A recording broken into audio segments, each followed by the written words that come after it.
अस्सलाम वालेकुम नाज़रीन, आप देख रहे हैं नुक्ता इतराज़। मैं हूं यशवीन जमाल। नाज़रीन, सेनेट में इलेक्शन एक्ट तरमीमी बिल कसरत राय से मंजूर कर लिया गया और अगर ये कहा जाए कि ताहयात नाअहली जो है उसका बाब मुकम्मल तौर पर हमेशा के लिए बंद कर दिया गया तो ये बात गलत नहीं होगी।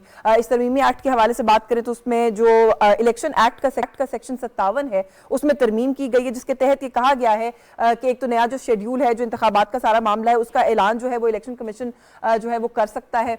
तरमीम के अगर हवाले से बात की जाए तो ये भी कहा गया है कि जो ताहयात नाअहली वाला मामला है इसको जो आइन का आर्टिकल 62 और 63 है उसके अंदर जो तरीकाकार फराहम किया गया उसको सामने रखते हुए इसको डील किया जाएगा। ये डिबेट हम देख रहे थे कि बहुत चलती थी पाकिस्तान के अंदर के ताहयात नाअहली का जो कॉन्सेप्ट है क्या ये होना चाहिए। कुछ लोगों की, बल्कि एक बहुत बड़े तबके की इसके अंदर ये राय है कि ये जो बुनियादी इंसानी हुकूक हैं ये उसकी भी पामाली है कि आप किसी भी शख्स को किसी भी ऐसी चीज के लिए जिसकी आइन के अंदर, कानून के अंदर कोई प्रॉपर सजा भी तजवीज नहीं की गई या नहीं रखी गई, उसको बुनियाद बनाकर आप उसको ताहयात डिस्क्वालीफाई कर दें और उससे ये राइट छीन लें कि वो इलेक्शन कंटेस्ट कर सके। तो थोड़ा सा इस पर बात करेंगे क्योंकि बड़ा मिक्स्ड रिएक्शन है।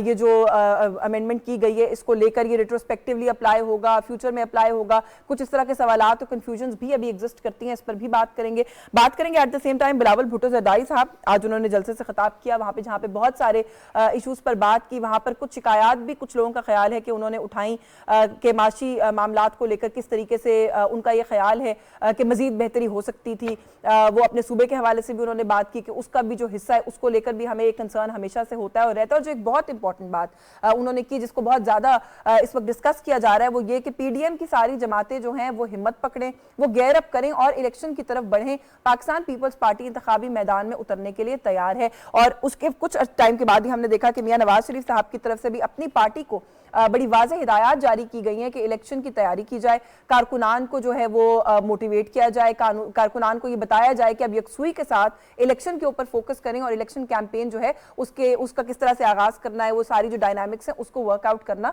शुरू कर दें। तो इन सभी इशूज पे बात करेंगे। At the same time of course आपको पता है कौमी असेंबली भी जो है वो इन सेशन है, सेनेट में भी सेशन जारी है, बजट के ऊपर बात हो रही है, बजट की जो मंजूरी का मरहला है उस पर भी जो है वो बहुत बहस और बात है। माशी मामलात को लेकर बहुत सारे सवालात हैं जो इस वक्त हमारे जहनों में है, उन्हें भी उठाने की कोशिश करेंगे।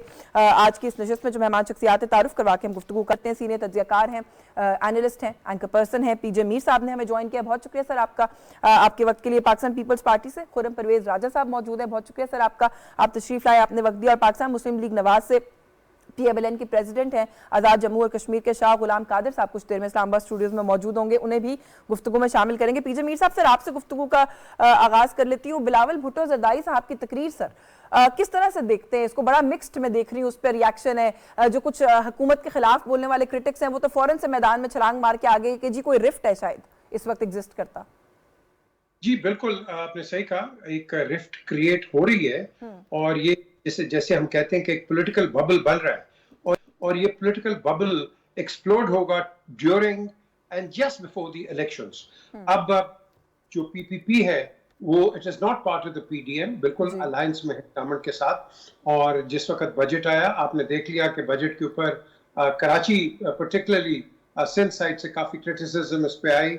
मुराद अली शाह साहब ने इसको शुरू किया और उसके बाद हमने देखा कि जो आपके जो तज्जियाकार हैं, इकोनॉमिस्ट्स जो कि कराची बेस्ड है, सिंध बेस्ड है, उन्होंने इस पे काफी तनकीद की। द क्वेश्चन इज साथ साथ जब ये तनकीद तो चले, ये एक नॉर्मल प्रोसेस होता है, इसमें कोई हर्ज नहीं, लेकिन जो डिफरेंसेस अब जो क्रिएट हो गए हैं, आपने देखा कि जहांगीर तरीन साहब अपनी एक पार्टी बना रहे थे जो कि उन्होंने बना ली है।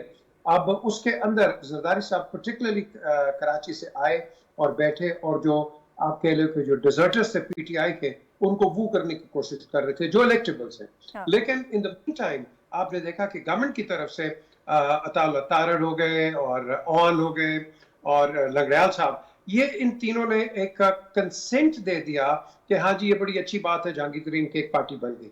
अब इसके अंदर जो आपका एक अलायंस था जो कि मैं समझ रहा हूँ कि इतना स्मूथ नहीं चल रहा था, अब वो चलने से पहले ही आपके अंदर एक फ्रैक्चर आ गई। जरदारी साहब के चले गए तो भाई ठीक है, कान के इलाज, but whatever, but I feel he was disappointed कि वो बात कर रहे हैं और इन द मीन टाइम जो दूसरी साइड के हैं उन्होंने किसी और को वो before I take the discussion forward, इस ये जो बात अभी आप कर रहे हैं इसके अंदर कोई कबाहत या कोई नेगेटिव एस्पेक्ट आपको समझ में आता है? ये तो बड़ा नॉर्मल नहीं है, पॉलिटिकल प्रोसेस का हिस्सा नहीं है, सब अलग सियासी जमातें हैं, सबका अपना अपना नजरिया है, अपना अपना तरीकाकार है। इस वक्त एक इत्तेहाद के अंदर जरूर है, लेकिन अगले इलेक्शन में हो ना हो, आई थिंक इनकी चॉइस है। देखें, ये आपने सही कहा, ये अपना अपना एक विजन है, इसमें आप कुछ नहीं कर सकते। पीएमएलएन का एक अपना नजरिया है और जो पीपल्स पार्टी है उसका अपना नजरिया है। Main players, traditional rivals, political rivals तो यही दोनों है। हाँ। देखिए ना, ये सारे जो पीडीएम इकट्ठे हुए हैं, you know, as a student of political science आप देखेंगे ये तो एक शख्स के सेंट्रिक के लिए इकट्ठे हुए। अब आप देखें इलेक्शंस के अंदर ये हालत क्या होती है आगे, मैच तो यहाँ पड़ेगा। ये तो एक नई पार्टी आपके सामने पीटीआई आई, जो कि from a pressure group into a political party, end of course उसके बाद आपने देख लिया कि उसका हाल क्या हुआ है। तो ये जो आप सारे देख रहे हैं, ये फ्रेगमेंटेशन जो है ये किस तरफ जाएगी। तो बेसिकली इस वक्त पीएमएलएन भी चाहेगी कि उनको मेजॉरिटी मिले, पीपल्स पार्टी भी चाहेगी, लेकिन Peoples Party has to make more inroads into Punjab, और पंजाब के अंदर उससे देखना है सदर्न पंजाब से कौन आता है, नॉर्दर्न पंजाब से कौन आता है, सेंट्रल पंजाब से कौन आता है, उसका वोट बैंक कहाँ कंसोलिडेट। तो ये मैं सम डेवलपिंग स्टोरी है। बिल्कुल ठीक है, आपने वैसे अच्छा कहा कि from a pressure group to a political party, I think it's now back to being a lesser effective जो है प्रेशर ग्रुप। इस पे भी बात करते हैं। खुर्रम साहब मौजूद है। खुर्रम साहब, क्या हो रहा है? एक शख्स के सेंट्रिक जो है वो सारी पॉलिसी मेकिंग हुई, आप सब लोग इकट्ठे हुए, क्या हाईली लाइकली है कि आप लोग जो है वो अब इत्तेहाद में नहीं होंगे? गुड नोट पे इत्तेहाद एंड होता हुआ नजर आएगा, बैड नोट पे? ये बड़ी डिबेट है जो इस वक्त चल पड़ी है, खासतौर पर जो आज तकरीर किया बिलावल साहब ने उसके बाद। बिस्मिल्लाहिर्रहमानिर्रहीम। Thank you Yashveen. देखें, एक बात तो जहन में रखें, ये हम उनके इत्तेहादी हैं मुस्लिम लीग नून के, ये कोई मर्जर नहीं हुआ दो पॉलिटिकल पार्टीज़ का। अलग अलग सियासी जमातें हैं, अपने अपना नज़रिया है, अपना अपना मंशूर है, अपना अपना प्लान है। हाँ, मैं ये ज़रूर कहना चाहूँगा कि इस वक्त जो सूरत हाल बन रही है उसमें पीटीआई से बहुत बड़ी तादाद में लोग पार्टी को छोड़ के अपनी और मुख्तलिफ जमातों में जा रहे हैं। हमारा उस पर पॉइंट ऑफ व्यू ये है कि हम केस टू केस देखना चाहेंगे, और एक बात जहन में रखिएगा कि बहुत बड़ी तादाद में पीपल्स पार्टी के लोग थे जो पीटीआई में गए थे। शायद मुस्लिम लीग नून के भी दोस्त हुए, पर थोड़ी तादाद में थे वो लोग। तो अब इस चीज़ पे काम हो रहा है। जरदारी साहब आके लाहौर बैठे और लोगों ने ज्वाइन किया है from south Punjab, central Punjab से लोग आ रहे हैं, नॉर्थ से आ रहे हैं, और इंशाल्लाह आने वाले दिनों में आपको जल्द अच्छी खबरें भी मिलेंगी। जहाँ तक मीर साहब ने बात की जरदारी साहब की डिसअपॉइंटमेंट की, तो ऐसी कोई बात नहीं है।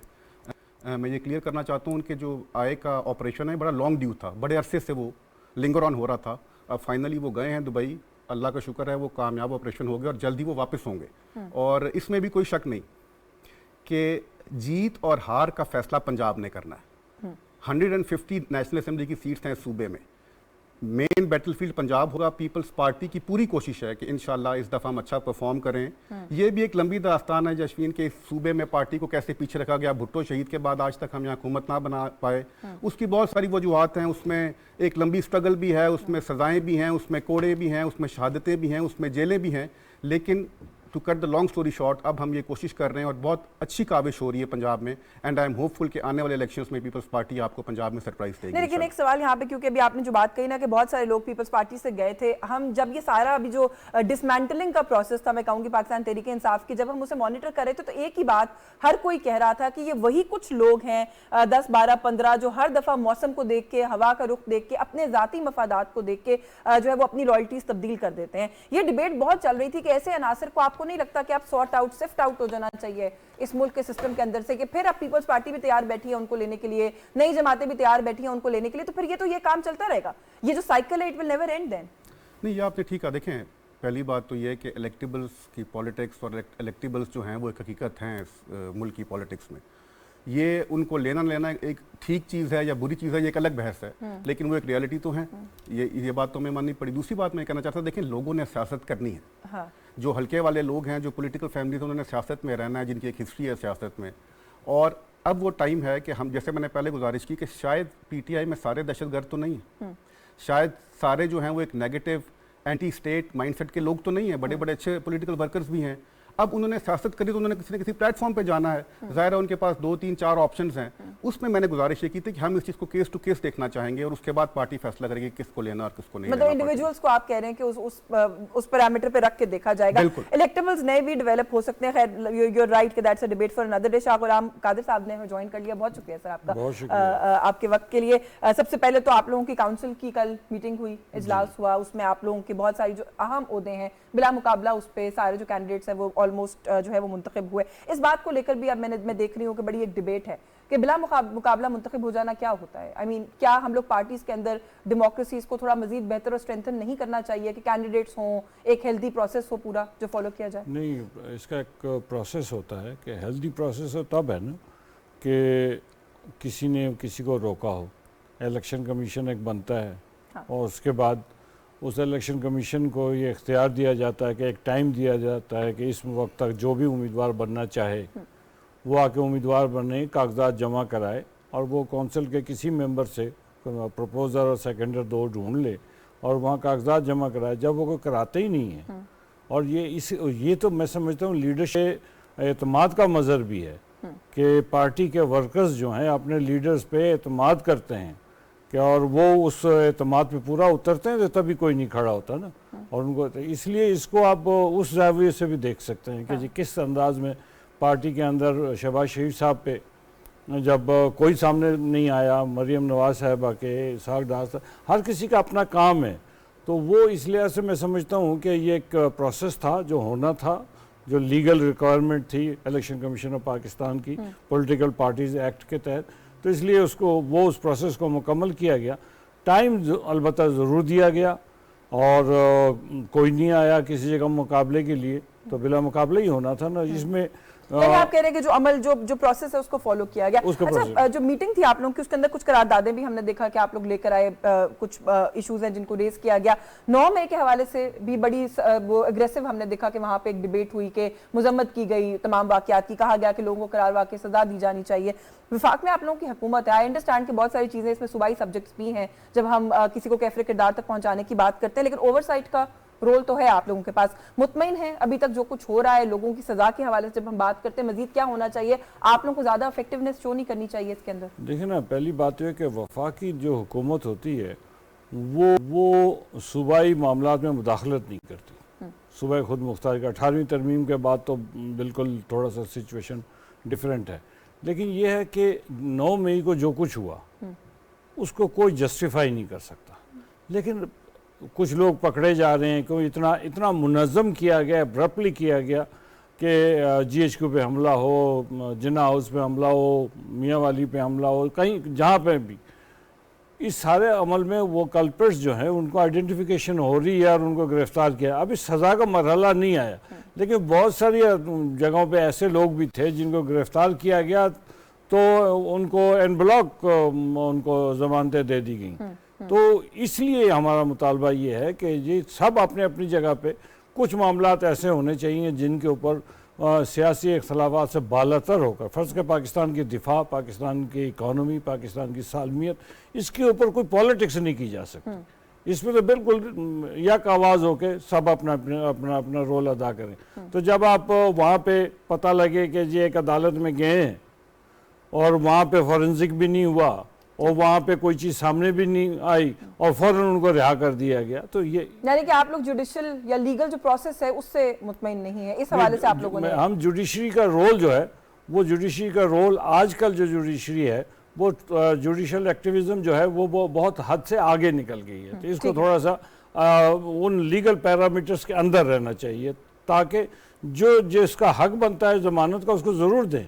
लेकिन आप अगर समात तो करें ना, पुलिस को ये मौका तो दें कि पुलिस कहे कि जी ये इस पे ये इल्ज़ाम है, लेकिन आप सुने बगैर आप कह देते हैं कि चलें जी आपको जमानत दे दी है और आप जाएं जी घर जाके घर में जाके लेट जाएं, तो ये फिर काबिल कबूल तो नहीं होगा। बिल्कुल ठीक है। अच्छा पीजे मीर साहब, पहले कमेंट के अंदर हमने ऑल्दो इस पे बात की है कि सियासी जमातें, हर किसी का अपना मैनिफेस्टो है, अपना नजरिया है, उसको लेके आगे चलना होता है। बट हैविंग सेड दैट, आपको लगता है कि इस वक्त ऑलरेडी जितनी सियासी सियासी पोलराइजेशन मुल्क में है, it would serve the country कि अगर जो थोड़े बहुत इत्तेहाद हमें इस वक्त दिखाई दे रहे हैं वो कुछ अरसे के लिए कंटिन्यू करें। ये सवाल ऑफ कोर्स मैं इसी पर्सपेक्टिव में पूछ रही हूँ कि कुछ बातें जो एक दो जगहों से उठ रही हैं तो एक खदशा या एक सवाल लोगों के जहनों में आ रहा है कि शायद जो इत्तेहादी इस वक्त हमें नजर आ रहे हैं वो बहुत लंबी देर के लिए लास्ट नहीं करेंगे। तशवीन, इत्तेहादी आप किन को कहते हैं? ये हैं अपॉर्चुनिस्ट्स। आप इनको कैसे कह सकते हैं कि ये पाकिस्तान के लिए काम करेंगे?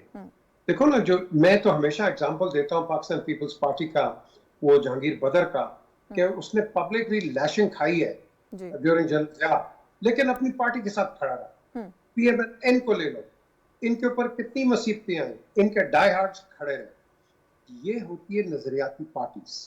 अब इसको PTI को देखो, इनको एक झटका पड़ा, ये सारे तितर बितर हो गए। तो यू रियली एक्सपेक्ट कि किसी के इत्तेहादी होंगे और ये लोगों के काम करेंगे? इनके तो खनसामे इनको वोट नहीं देंगे, क्योंकि at the end of the day आपने अपने पॉलिटिकल स्ट्रक्चर पे खड़ा होना। वो अभी वो जो पीपल्स पार्टी के रहनुमा थे, बिल्कुल सही बात की, सारी PTI तो दहशतगर्द नहीं है भाई। आपने जिन जिन को पकड़ा है उनको पनिशमेंट करो, बिकॉज ये चीज अनएक्सेप्टेबल है, no matter what party it is. We can not have people coming after the state. ये तो एनार्की फैलने की बात है। लेकिन हमने सारों को with in the ambit of rule of law punish करना है। लाइन जल्दी करें, punish and get on with it. हम लिमेंट कर रहे हैं, ये हो गया, वो हो गया, भाई हो गया है, आगे चलो। हम सारे बता फॉर द फ्यूचर एक लेसन दे दिया आपको, एंड दैट्स इट। मैं तो आपके प्रोग्राम से ये कहूंगा कि हमारे ये जो आज के चीफ ऑफ स्टाफ हैं, ये इन्होंने ये बड़ी देर से आएंगे लेकिन अच्छा आए। पहले भी आपके 73 और 83 77 के अंदर जो हुआ है, आई विश फौज उस वक्त भी एक शट अप कॉल देती। आज दे दी है। I think it is a final lesson and nobody will dare do anything like this again. लेकिन कैफे किरदार तक पहुंचाने में बैरियर क्या है सर? आप भी ये बात कर रहे हैं, यहाँ पे बाकी मेहमान भी ये बात करें, बैरियर क्या है? कहाँ पे जाके ऐसा लगता है कि हाथ हल्का हो गया? देखें, आप जो मर्जी एक दूसरे पे तनकीद करें, गवर्नमेंट टू ऑपोजिशन का काम है तनकीद करना। आज की गवर्नमेंट जो है वो पहले ऑपोजिशन थी, तनकीद करती थी। जो कल की गवर्नमेंट है आज बैठ के तनकीद करती है। लेकिन आपके अंदर एक रेड लाइन है। देखें, हमारा स्टेट है बड़ा एक प्रिकेरियस एक उस बेल्ट के ऊपर। जब आप फौज के आपके इंस्टॉलेशन क्या कह रहे हैं, किसी एक आर्मी के घर के ऊपर जब आप हमला करते हो, आप पूरी फौज पे करते हो। आपने देख लिया कि बेसिस पे क्या हो, तो आप अपने दुश्मनों को क्या एग्जांपल दे रहे हैं? वो ये तो लोग हुई है ना, ये तो लोग हुई हैं जो अपने ही फौज के पीछे लगे हुए। आप इंटरनेशनल परसेप्शन क्या देते हैं? आप this is a negative perception जो कि आपका जाता है। हालांकि ये हमारी इंस्टॉलेशंस को हिंदुस्तान ने भी पूरी कोशिश कर ली आज तक हाथ ही लगा सके, तो ये कौन है? ये तो कुछ भी नहीं है। लेकिन परसेप्शन जो है क्रिएट होता है, that perception should not emanate in a way कि हम बहुत वीक हैं। We are not weak, but what needs to be done is to put a stop and a check that this must not happen again. और इंशाल्लाह ये आगे नहीं होगा। But as far as politics is concerned, उसके अंदर आपका field open है, हर जगह आप जो मर्जी जाके करें। मेरा नहीं ख्याल कि किसी ने आपको कोई रिस्ट्रिक्शन लगाई है कि आपने ये नहीं करना, वो नहीं करना। लोग खुल के बातें कर रहे हैं। तो सो इस पॉइंट ऑफ व्यू से हमने आगे बढ़ना है। जो हो गया, आगे बढ़ो। अब रोना धोना बंद करना है, move on, and that is the way forward. और जो आपने अभी बात की है, पॉलिटिकल रिकंसिलिएशन जब तक नहीं होगी, आपस में बैठ के, जो आपने सवाल बड़ा अच्छा किया है कि जब तक हम बैठ के अपने हेड्स जोड़ के नहीं करेंगे, आपकी इकोनॉमिक स्टेबिलिटी भी नहीं आएगी। आपके ये IMF जैसे इदारे वो आपको ट्रस्ट भी नहीं करेंगे, वो आपके प्री कंडीशंस लगाते रहेंगे और आपको बिला वजह तंग करते रहेंगे, क्योंकि वो डेमोक्रेसी के नारे लगाते हैं, हम भी लगाते हैं, लेकिन हम एक कुर्सी पे बैठते नहीं है। That is where the fault line like. हमने अपने आप को ठीक करना है। ये जितनी भी गलतियां होती हैं, आज की गवर्नमेंट को आप ब्लेम ना करें, पिछलों को भी ना करें, ये आता रहा है और ये हमारा एक पॉलिटिकल फेलियर है कि हम डिलीवर नहीं कर सकते। क्यों? क्योंकि सबको पड़ी है कि मैंने जीतना कैसे इलेक्शन, एंड दैट्स इट। बिल्कुल, हमने सूरत हाल को इस पॉइंट पे पहुंचाया कि IMF ने भी इंटरनल पॉलिटिकल सिचुएशन किया। अभी तक जो अदम एतमाद है उसको हम खत्म नहीं कर पा रहे। तो ऑफ कोर्स हमें देखने की जरूरत है कि कहां पर हमसे गलती हुई, उसको फिक्स करने की जरूरत है। एक ब्रेक का कहा जा रहा है, ब्रेक से वापस आते हैं तो मजीद इस इशू पर बात करेंगे। हमारे साथ रहिए।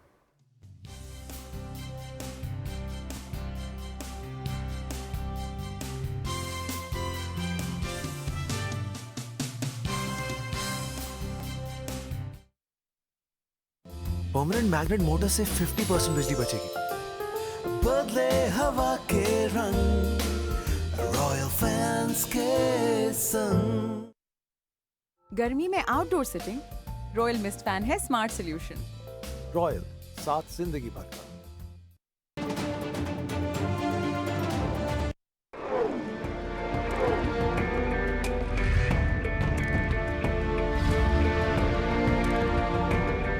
कायद-ए-आज़म मोहम्मद अली जिन्ना ने फरमाया, इस्लाम की तारीख उलुल अज़मी, हौसले और मुस्तकिल मिजाजी की मिसालों से भरी पड़ी है। बस मुश्किलों, रुकावटों और मुसीबतों के बावजूद आगे बढ़ते जाओ।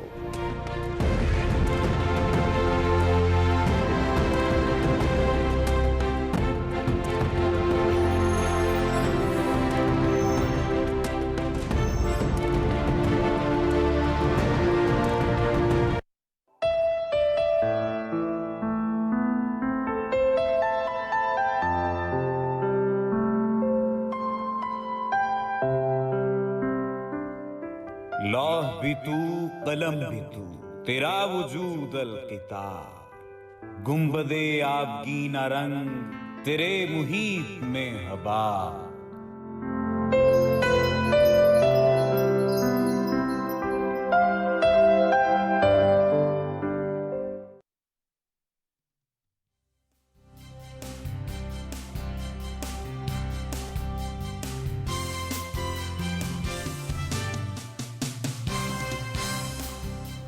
जी वेलकम बैक नाज़रीन। ब्रेक पे जाने से पहले हम बात कर रहे हैं, कुछ आगाज़ किया था बिलावल साहब ने जो जलसा किया उसमें जो गुफ्तगू किया उसके हवाले से। बिफोर आई मूव ऑन एक ब्रीफ कमेंट खुरम साहब इस पे कर लेते हैं, बात कर लेते हैं थोड़ी सी कि क्या ये कहना अब दुरुस्त है कि मुल्क में अब एक इलेक्शन का मूड जो है वो प्रवेल करना शुरू हो गया है। वो कंट्रोवर्सी तो लोग निकालने वाले निकालते रहते हैं, लेकिन बिलावल भुट्टो साहब का भी आज ये कहना कि इलेक्शन की तैयारी करें, घबराएं मत। मियां नवाज शरीफ साहब की भी हिदायत जारी करना अपनी पार्टी को कि आप लोग इलेक्शन के लिए गेयर अप हों। डू यू थिंक कि अब हम we are moving towards elections now? बिल्कुल यशवीन, और दूसरी बात यह है कि सिंस अब असेंबली की मुद्दत ख़त्म होने जा रही है तो ये तो नेचुरल है कि पार्टीज ने इलेक्शन में जाना। बड़ी कंट्रोवर्सी थेरीज है ना, आपको पता है वो उनको एक इंतखाबात वो चलती वो तो लास्ट डे तक चलती रहेंगी, वो थोड़ी आती रहेंगी। मैं सिर्फ ये कहना चाहता हूँ कि इस वक्त जो मसाइल हैं इसका जो हल है ना जी, वो एक फ्रेश मैंडेट में है, एक फ्रेश गवर्नमेंट में है, इलेक्शन लड़के आए, फिर जिसको अल्लाह पाक और अवाम इस मुल्क की देते हैं हुक्मरानी, उसको हक है कि वो आगे चलाए, गवर्नमेंट के मामलात मुल्क को लेके आगे चले। सबात में आज चेयरमैन बिलावल भुट्टो जरदारी साहब ने एक बड़ा तारीखी और बड़े जलसे से खिताब किया है और उसमें उन्होंने बड़ी एक इंपॉर्टेंट बात की। उन्होंने कहा कि हम एक तो दहशतगर्दी का सामना है हमें इस मुल्क को बड़े अरसे से और हम ये जंग लड़े, अब हमें साथ साथ सियासी दहशतगर्दी का भी सामना है। तो हमने इन दोनों फ्रंट्स पे अपनी लड़ाई लड़नी है। और उन्होंने ये हवाला भी दिया कि बीबी शहीद ने कहा था सवार से झंडा उतर गया और वो झंडा फिर आपको याद होगा पीपल्स पार्टी गवर्नमेंट में दोबारा लगा। उसमें बड़ी कुर्बानियाँ, उसमें अफवाज की कुर्बानियाँ हैं, उसमें आवाम की कुर्बानियाँ हैं, पुलिस की कुर्बानियाँ, सियासी कारकुनों की कुर्बानियाँ, और वो झंडा हमने वापस लगाया सवात पे। और उसके बाद जो हुआ सवात में, किस तरह वो लोग वापस री एंटर हुए, वो पीटीआई के दौरे हुकूमत में। ये कितना बड़ा अलमिया है, कितनी बड़ी लड़ाई लड़ी गई। उस लड़ाई में फौज के पीछे कौम को खड़ा करके ओनरशिप दी गई और फिर जो पीटीआई ने किया वो भी एक तारीख का हिस्सा है। दूसरा, 9 मई के हवाले से बात हो रही थी। 9 मई के जो वाक़यात हैं वो काबिल मुज़म्मत भी हैं और काबिल नफ़रत भी हैं, और इसके साथ साथ ये एक नाकाबिल माफ़ी गुनाह है। आज चेयरमैन बिलावल भुट्टो साहब ने ये भी कहा स्पीच में कि हमने जो इसके किरदार थे, जो लोग इसमें शामिल थे, उनसे आनी हाथों से निपटना है। जो लोग रियासत पाकिस्तान पर हमलावर होते हैं, जो अपने शोहदा के स्टैचूज़ को जलाते हैं, मुजस्मों को तोड़ देते हैं, जो MM आलम के जो इतना बड़ा वर्ल्ड रिकॉर्ड था कि लेस देन अ मिनट उन्होंने 5-6 जहाज़ इंडिया के गिरा दिए, उस जहाज़ को आप आग लगा देते हैं। तो ये लोग किसी तौर पर भी सियासी कारकुन नहीं थे, ये सियासी वर्कर नहीं थे, ये एक ऐसा माइंडसेट था जो एंटी स्टेट था, और उस एंटी स्टेट माइंडसेट को कुचलने का वक्त आ गया और इनका यौम हिसाब करीब है। बिल्कुल ठीक है, तो आप भी यही कहते हैं कि आहनी हाथों से इनको निपटना चाहिए। सर शाह कादिर साहब, गुलाम कादिर साहब, सर किस मूड क्या है इस वक्त, पार्टी के अंदर फील क्या है? जो अभी हमारे पास खबर आई है वो ये कि थोड़ी देर पहले ही हिदायत भी जारी की गई है मियां नवाज शरीफ साहब की तरफ से कि पार्टी जो है वो इलेक्शंस की तैयारी के मोड में चला जाए। PMLN की बात करें तो अब क्योंकि जो अवामी राब्ते हम देख रहे हैं कि मरियम साहिबा कर रही हैं, और अगर उनके हम पूरी पोलिटिकल एक्टिविटी को देखें तो ऐसा लगता है कि वो ऑलरेडी कनेक्ट करना शुरू हो गई हैं अवाम के साथ। तो क्या पाकिस्तान मुस्लिम लीग नवाज आप लोग मोड में हैं इलेक्शन के? देखें, हमारे लिए जो पिछला PTI की दौरे हुकूमत थी उसमें हमारे तमाम लीडरशिप जो है वो जेलों में थी। क्या शहबाज शरीफ साहब, क्या मरियम नवाज़, क्या हमजा शहबाज, क्या एहसन इकबाल, क्या ख्वाजा साद रफ़ीक, सलमान रफ़ीक, राना सनाउल्लाह, किस किस को आप नाम लें, ये उसके बाद अदालतों के ज़रिए किसी को ज़मानत मिली, किसी को नहीं मिली, को कुछ ना कुछ करके बाहर निकले। ये 15-16 महीने हुए हैं टोटल, जिसमें इसमें मैं समझता हूँ मरीम नवाज़ साहिबा का बड़ा कलीदी रोल है कि उन्होंने अवामी राब्ता मुहिम जो है बहुत अच्छी तरह चलाई है। और इंशाअल्लाह ताला जैसे हमारे कायद मियाँ मोहम्मद नवाज शरीफ साहब ने पैगाम दिया है कि जी आप लोग तैयारी करें, तो तैयारी तो हमें करनी पड़ेगी, इसलिए कि आप कोई गुंजाइश ही नहीं है। अब तो इलेक्शन मोड में हमने जाना है, इलेक्शन लड़ना है, और मेन बैटल फील्ड हमेशा से आपको पता है कि पंजाब होती है, और पंजाब के अंदर जो है वो मुस्लिम लीग जो है वो हमेशा से विन करती आई है पिछले 30 साल से।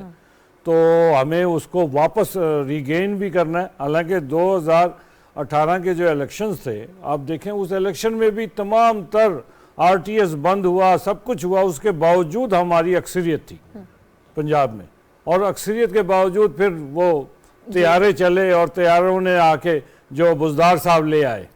तो हम तो उम्मीद कर रहे हैं कि इंशाअल्लाह ताला इस दफ़ा जो है हमारे कारकुन तैयारी कर रहे हैं और कायद की हम इंतजार भी कर रहे हैं। बजट की क्योंकि तैयारी, बिफोर आई गो टू पीजे मीर साहब, तैयारी तो आप लोग कर रहे हैं, लेकिन ये बात अभी की भी डार साहब ने भी की, शहबाज शरीफ साहब ने भी की कि हमने सियासत को तरजीह नहीं दी, रियासत को तरजीह दी, और बड़े मुश्किल हालात में हम सारी जमातें जो हैं हम लोगों ने स्टेप अप किया। आप इलेक्शन में जाने की एक तैयारी भी होती है ना, वो तैयारी आप लोगों के पास है? इलेक्शन में जाके लोगों को कुछ दिखाना भी होता है, कुछ बताना भी होता है। आप लोग तो काफी टाइट स्पॉट में नहीं है उस हिसाब से बात करें। देखें ना, हम तो सच बता रहे हैं, सियासत में सच को आगे लेकर आना जो है, कौम को बता रहे हैं कि पिछले 4.25 साल जो है PTI की गवर्नमेंट थी, उसने क्या क्या इस मुल्क के साथ जुल्म किया, जिसकी वजह से आज हम इस नतीजे पे पहुंचे हैं कि महंगाई है। आप को डिफ़ॉल्ट होते होते आप बच गए। मैंने ये मैं समझता हूँ इसहाक डार साहब ने बड़ी मेहनत की है इस पर, जैसे कल प्राइम मिनिस्टर साहब ने खुद कहा अपनी तकरीर में कि बड़ी मेहनत के बाद जो है हम डिफ़ॉल्ट से बचें। तो कौम को ये जो सच हम बता रहे हैं, इस सच के ज़रिए, इस सच्चाई के ज़रिए जो है हम आप लोगों को बताएंगे कि आपने फैसला करना है, एक तरफ झूठ है एक तरफ सच है, और इस मुश्किल सूरत हाल में हमने निकलना है। और तभी निकल सकते हैं जब कंटिन्यूटी ऑफ द पॉलिसीज़ हो। ऐसा नहीं हो सकता कि पॉलिसीज़ कंटिन्यू ना कर रही हो, एक आदमी आए। देखे ना, CPAC नवाज शरीफ साहब जब वज़ीर आज़म थे तो उस वक्त आया, और वो चलता जब शाहिद खाकान अब्बासी साहब थे उस वक्त तक भी वो चलता रहा, उसके बाद बंद हो गया, आज फिर शुरू हो गया। अब ये इस्लामाबाद में देख लें कि एयरपोर्ट का मेट्रो था, वो बंद हो गया था, शहबाज शरीफ साहब आए, मेट्रो शुरू हो गया। तो ये चीजें जो है वो इकोनॉमिक पॉलिसीज की उसकी कॉस्ट होती है। पीजे मीर साहब, ये जो कंटिन्यूटी की क्योंकि बात हो रही है, हमने देखा to be fair to this government and Dar साहब आल्सो कि IMF प्रोग्राम को बैक ऑन ट्रैक लाने के लिए बहुत कोशिश की गई, जो कम से कम देखने में सामने आ रहा है, लेकिन अभी तक कोई वहां से कोई सूदमंद होती है ना वो चीज, वो जो कोशिश है वो साबित नहीं हुई। डार साहब अभी भी बड़े कॉन्फिडेंट दिखाई देते हैं, वो कहते हैं कि IMF और no IMF we are going to put the economy back on track. आप इस क्लेम को कैसे देखते हैं? क्योंकि जो कुछ माशी एक्सपर्ट्स हैं जो नजर रखते हैं, उनका ये कहना है कि जो एक्सटर्नल लायबिलिटीज की सूरत हाल है, एक क्वार्टर से ज्यादा शायद हम सस्टेन नहीं कर सकेंगे विदाउट IMF। देखिए ना, मूडीज की जो आप आई है उनकी जो प्रोडिक्शन के जी जून के बाद हम डिफॉल्ट कर जाएंगे, ऑल राइट, ये उनकी प्रोडिक्शन है। लेकिन अगर आप एक रिपोर्ट पढ़ें कुछ चंद सालों से, ये एक बड़ी अच्छी लेगाटम इंस्टीट्यूट की रिपोर्ट है, जोनाथन पेरिस ने बनाई है। उन्होंने कहा लोग कहते हैं Pakistan is a failed state. Pakistan, he says, is not a failed state but it will trundle on. हम ट्रंडल ऑन करते रहेंगे लेकिन हम फेल्ड नहीं। अच्छा, अब इसकी वजह क्या है? ये ऑल अराउंड एक पॉलिटिकल फेलियर है। क्या हमारा एक ट्रेडिशन है एक पाकिस्तान में कि जो पिछले हैं उनसे बदतरीन कोई नहीं है, उनसे पीछे और बदतरीन कोई नहीं है, और उनसे पीछे और बदतरीन कोई नहीं है। हमको अच्छा पॉइंट निकालते नहीं किसी का, हम सिर्फ नेगेटिविटी पे जाते हैं। और भाई जो पिछले हैं उन्होंने कुछ तो अच्छा किया होगा, उससे पिछलों ने भी कुछ अच्छा किया होगा, आप उनको आगे लेके जाए ना। आप खुद ही अपना परसेप्शन लोगों के आगे गंदा कर देते हैं, फिर कहते हैं जी हमारी मदद करो। इसहाक डार साहब ने, मैं समझता हूँ कि ये वो फाइनेंस मिनिस्टर है जिसने आपको लॉलीपॉप नहीं दिया इस बजट के अंदर। आप सुने इनकी स्पीच, उन्होंने कहा भाई मुश्किलात है, प्रॉब्लम्स हैं, आएंगी और महंगाई बढ़ेगी और भी होगी, लेकिन हम कोशिश करेंगे। लॉलीपॉप नहीं दिया कि दूध की नहरें बह जाएंगी। ये चीज होनी चाहिए हमें। और साथ साथ ख्वाजा आसिफ कुले, I give credit to him, देर आए दुरुस्त है। उन्होंने नेगेटिव्स आपके बता दिए, कौन कौन से इदारे कितने कितने लाख लाख बिलियंस खा रहे हैं और पाकिस्तान को खोखला कर रहे हैं अंदर से। बड़ी अच्छी बात है, लेकिन नेक्स्ट स्टेप क्या है? इनको पकड़ो। जहां जहां आपका लूप होल्स है, जो हमारा अरबों रुपया खाई जा रहा है, इसको पकड़ो। तो ये हम पकड़ेंगे, इम्प्लीमेंटेशन होगी तो हम आगे जाएंगे ना। और साथ साथ ये IMF की जब हम बात करते हैं, हमने 9th रिव्यू का तो दे दिया, वो कहते हैं तुम्हें हमें 10 रिव्यू का भी दो। भाई हम 10 रिव्यू का कैसे दें? बजट अभी आया नहीं था, आप हमसे 10 रिव्यू के पूरी डिटेल्स मांग रहे हैं। हमें क्या पता टैक्स कितना आएगा वापस पाकिस्तान में। और जब हम टैक्स बात करते हैं तशवीन, हमारा सबसे बड़ा जो मसला है वो है टैक्स बेस का। वो टैक्स बेस ब्रॉड नहीं है। आपका जो आम ताजर है, ये मिलियनेयर बैठा है, इनके घर जाके देखें। IMF ने भी तो यही एतराज किया ना सर, वो कह रहे हैं कि आप फेल हो गए, आप टैक्स बेस को एक्सपैंड करने में फेल हो गए, तो टारगेट कैसे मीट करेंगे? एब्सोल्युटली। अब क्यों? क्योंकि हम डरते हैं हमारा वोट बैंक खराब होगा। आपके ट्रैफिक वायलेशंस क्यों इतने ज्यादा होते हैं? लोग मरते क्यों हैं? क्योंकि आपका 250-300 रुपया फाइन है। आप रखें ना 10-10 हजार रुपया फाइन, आपके ट्रैफिक भी ठीक होगी, आपके लोग भी कम मरेंगे। और यही आप बेसलाइन बड़ा करोगे, ये आम ताजर पैसा देंगे, FBR के पास पैसा जाएगा, आपकी किटी के अंदर आएगा, आपका सर्कुलर डेट इधर से उड़ जाएगा, एक्सटर्नल डेट। अब आपका 70% जो पैसा है वो आप डेट सर्विसिंग पे लगा रहे हैं, तो अवाम पे कौन लगाएगा? फिर अवाम शोर करती है जी देखो ये गवर्नमेंट कुछ करती नहीं है। तो अवाम को भी कुछ सोचना चाहिए। तुम टैक्स दोगे तो ये हुकूमत चलेगी ना भाई, इस तरह तो नहीं चलेगी कोई भी हुकूमत हो। आपने टैक्स देंगे, आप ही के टैक्स से आगे रोटेशन होगी। तो अनफॉर्चुनेटली हमें एक चीज को बिल्कुल नजर रखो, अगर आपको 4 वोट भी मिलते ना, अब लोगों के अच्छे काम करते हैं, that is good enough. Then 1000 votes and you don't deliver, that is the way forward. और मैं आपको एक मिसाल देता हूं कि कायद आज़म मोहम्मद अली जिन्ना, पहला गवर्नर जनरल का इलेक्शन था, तो ये गवर्नर हाउस में बैठे थे, तो इनके पास जस्टिस रशीद, हमारे पहले जो चीफ जस्टिस जिनकी रोड भी इस्लामाबाद में, उनकी बेटी जीनत आई और कहा कि मिस्टर जिन्ना मैंने आपके लिए 4 वोट दिया आज, बड़ी खुशी से। उन्होंने कहा कैसे दिए तुमने? उन्होंने कहा पहले मैं बुर्का पहन के गई, फिर मैं साड़ी पहन के गई, फिर शलवार पहन के गई, फिर पता नहीं कुछ और पहन के गई, और वहां ये मैंने आपके 4 वोट दिए। You know what mister Jinnah said, it is on record. उन्होंने कहा ये जाओ, ये वोट वापस करो, मैं इस मुल्क का गवर्नर जनरल इन वोटों से नहीं बनूंगा कभी भी। ये होती है तारीख, ये होती है नेशनलिज्म। इसको हमें एक एक बंदे को चाहिए। तुम चोरी का वोट मत लो, जो ईमानदारी का मिल गया, फिर आप ईमानदारी के काम फिर तो आपकी बात से तो फिर one must give credit to Ishaq Dar साहब, जो अभी आपने खुद कहा अपनी गुफ्तगू में कि उन्होंने कोई लगी लिपटी, कोई शुगर कोटेड बातें अवाम के सामने नहीं रखी। जो नुकसान होना है हो जाए, लेकिन बात सच बताई है कि जो सूरत हाल है वो यही है। Absolutely, absolutely, and that is the way every leader should do. हम लॉलीपॉप दे दे के लोगों को पागल कर दिया है। लोगों की एक्सपेक्टेशंस इतनी उड़ गई हैं कि पता नहीं कल को दूध की नहरें आ जाएंगी, जॉब्स मिल जाएंगे, स्कूल की फीसें कम हो जाएंगी। ये नहीं हमें करना चाहिए।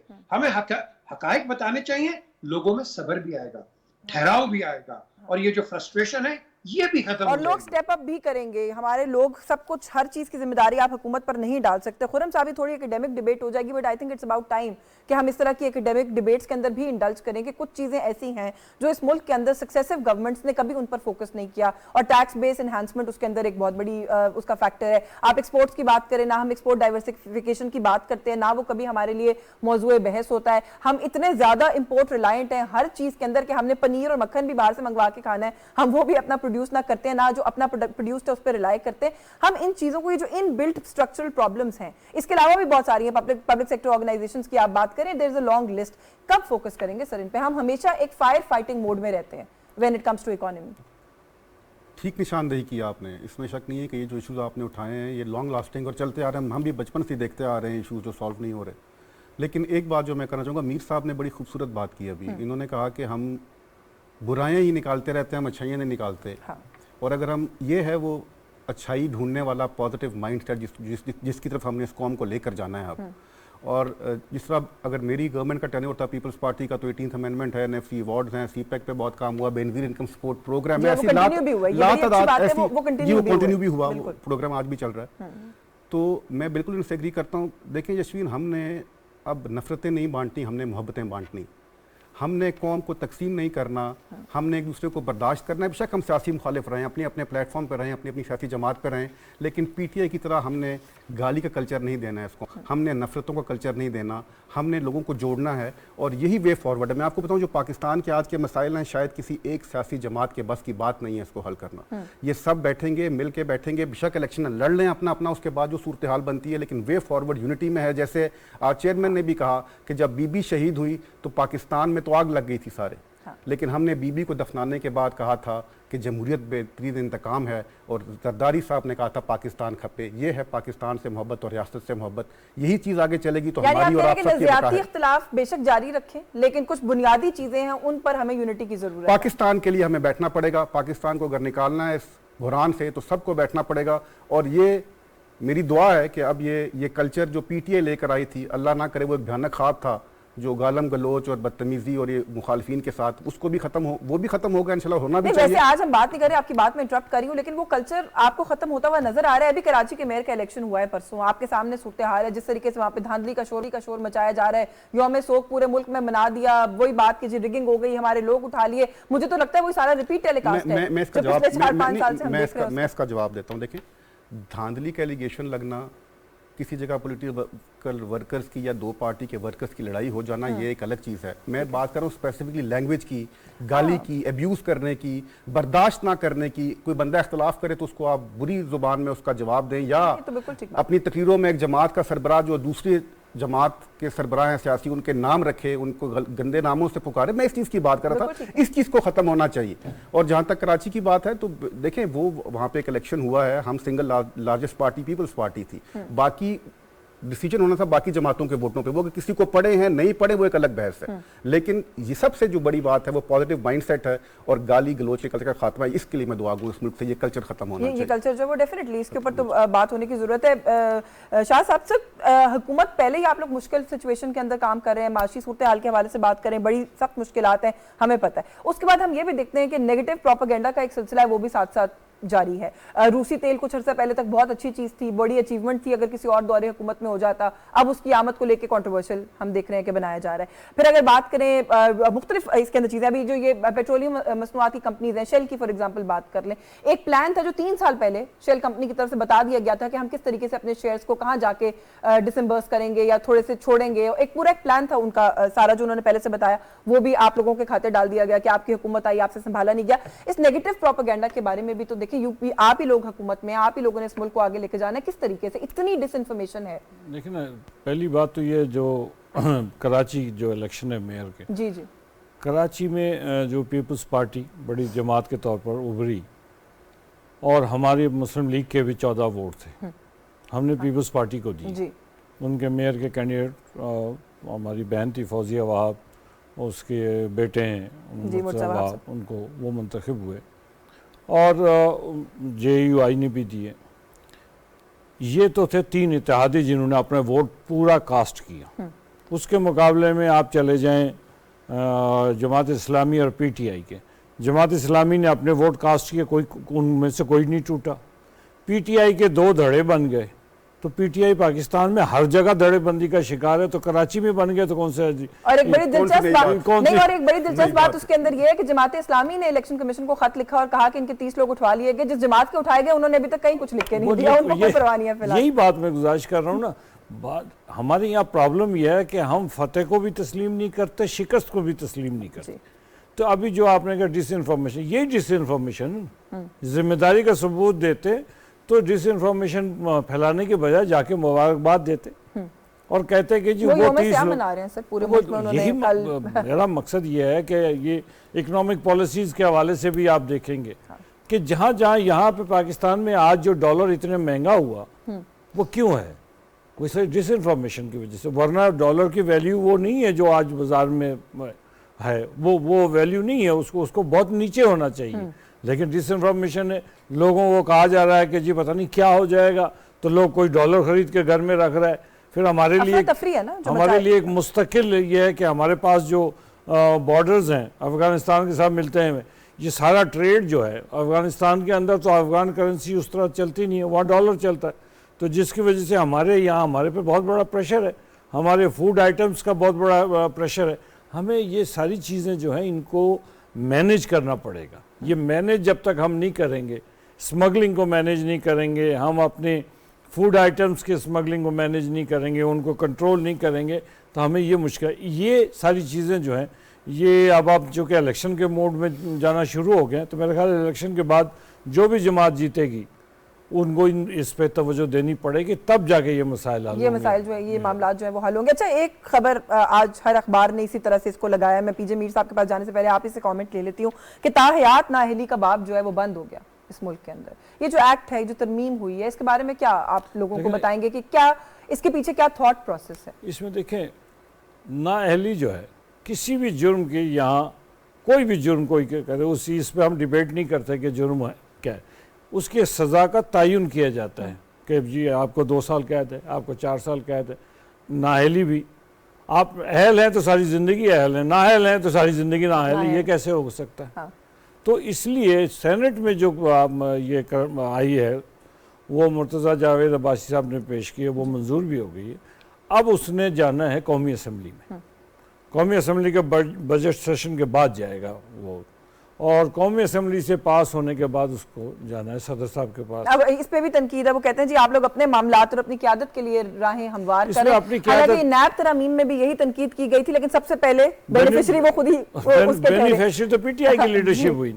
देखे ना, पीटीआई की लीडरशिप जो है, कौन मुझे बताए कि आज कोई 1 महीने से ज़्यादा, 15 दिन से ज़्यादा कौन सा पीटीआई का लीडर जो है, यहाँ तो 2-2 साल, हमजा शहबाज 22 महीने रहा, मोहतरमा मरियम नवाज साहब तकरीबन 9-10 महीने कैद रही, अपने शहबाज शरीफ साहब तकरीबन 1 साल 2 महीने कैद रहे।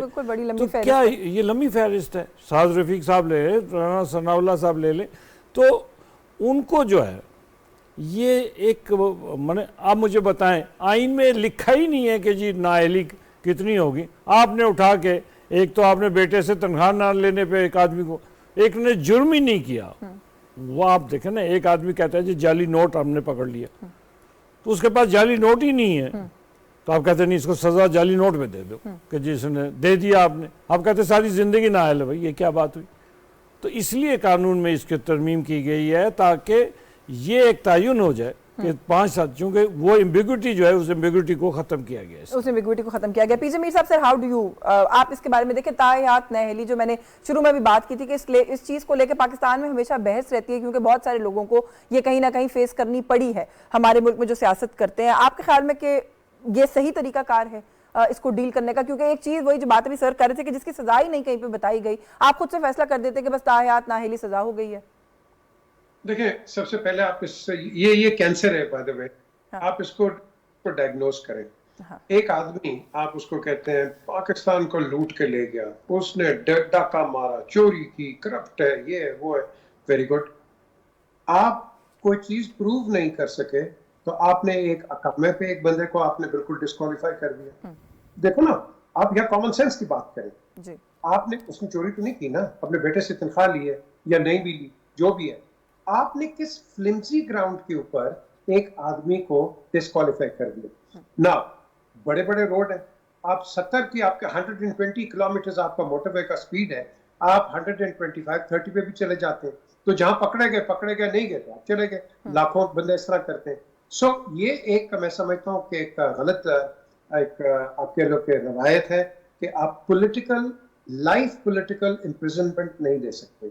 ये लाइफ पॉलिटिकल इम्प्रिजनमेंट है कि आप बिल्कुल नहीं कर सकते हैं, और पर्टिकुलरली एक पार्टी हेड को कि जिसके खिलाफ आपने कोई चार्ज प्रूव नहीं किया। अब कई लोग मुझसे डिसएग्री करेंगे, द क्वेश्चन इज, ना मैं जज हूं, ना मैं जूरी हूं, ना प्रोसिक्यूशन हूं, ना डिफेंस हूं, ये कोर्ट्स का, लेकिन हम क्या करते हैं, हम यहाँ बैठ के परसेप्शन बना देते हैं वो ईमानदार है, वो चोर है, और इस बयानियों को हम लेके चले चलते हैं, ये हर एक के लिए हम इस्तेमाल करते हैं। सो एक तो हमें इससे रिफ्रेन करना चाहिए। अगर हमने रूल ऑफ लॉ इस मुल्क में करना है तो ये एक अननेसेसरी डिबेट है। हर डिबेट पे आप देखेंगे 3 बंदे बैठाए हुए हैं, हाँ जी वो ठीक है, वो गलत है। और भाई, let the rule of law take place.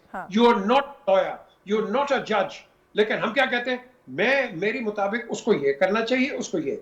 So basically अगर आप कॉमन सेंस पे जाए, जो मैंने आपसे बात की, अब ये जो लॉ आया है, ये इसको पहले आ जाना चाहिए था। अब ये आया है, इसमें परसेप्शन क्या है? देखो जी, बिकॉज PMLN आई है तो उन्होंने नैब के अंदर भी ये करा दिया, उसने दूसरी तरह से भी ये करा दिया। कानून ठीक है लेकिन टाइमिंग ठीक नहीं थी, टाइमिंग पहले हो जाने चाहिए थे। क्यों? क्योंकि ये बेसिकली ये गलत है। यानी आप ये कह रहे हैं कि ऑप्टिक्स मैनेजमेंट शायद उसकी वजह से ये डिबेट में आ रहा है, ये बात डिबेटेबल हो गई है, वरना हाँ एब्सोल्युटली बिल्कुल। चले वक्त बिल्कुल खत्म हो रहा है ऑलमोस्ट। मैं खुर्रम साहब से एक ब्रीफ कमेंट इसके ऊपर आखिर में ले लूं। सर, आप भी समझते हैं ह्यूमन राइट्स की बुनियादी जो इंसानी हकूक है उनकी पामाली है? क्योंकि जो बात मैंने अभी पहले कही कि कुछ लोग बड़ा शोर मचा रहे थे नैब तरमीम के ऊपर, भी सबसे ज्यादा फायदा इस वक्त, सबसे पहला फायदा उन लोगों ने हासिल किया, ये भी वही डिबेट है। देखें, यशवीन अगर को सिर्फ सियासी एंगल से देखें तो इसमें तो कोई शक नहीं कि इस मुल्क में सियासी इंतकाम की तारीख बड़ी पुरानी एक तारीख है और ये होता रहा, हम देखते रहे। और सियासी इंतकाम में आप सियासतदान को, अपने मुखालिफ को हमेशा के लिए आउट करने के लिए ऐसे अरबे इस्तेमाल किए जाते रहे हैं। मैं ये समझता हूँ कि सियासी मुखालिफ का मुकाबला मज़ा उसका सियासी मैदान में ही आता है और वहीं फैसला होना चाहिए। और जो जिस तरह पहले बात की गई कि हर जुर्म की अगर एक सज़ा आपने मुतय्यन की हुई है तो फिर अगर इस चीज़ में कोई आता है तो उसका भी एक आप उसको एक टाइम फ्रेम देना पड़ेगा कि सज़ा कितनी होनी चाहिए। मैं एग्री करता हूं। पीजे मीर साहब ने बड़ा खूबसूरत इसको सम अप किया है कि सियासी उम्र कैद जो है इसका कॉन्सेप्ट जो है वो इसका कॉन्सेप्ट खत्म होना चाहिए। बहुत शुक्रिया आपका पीजे मीर साहब सर, आपके वक्त के लिए। खुर्रम परवेज राजा साहब, थैंक यू सो मच आपके वक्त के लिए। शाह गुलाम कादिर साहब सर, बहुत शुक्रिया प्रोग्राम में तशरीफ लाए, आपने वक्त दिया। व्यूअर्स, प्रोग्राम नुक्ता एतराज से आज के लिए बस यही कुछ। यस्मीन जमाल को इजाजत दीजिए, अल्लाह हाफिज।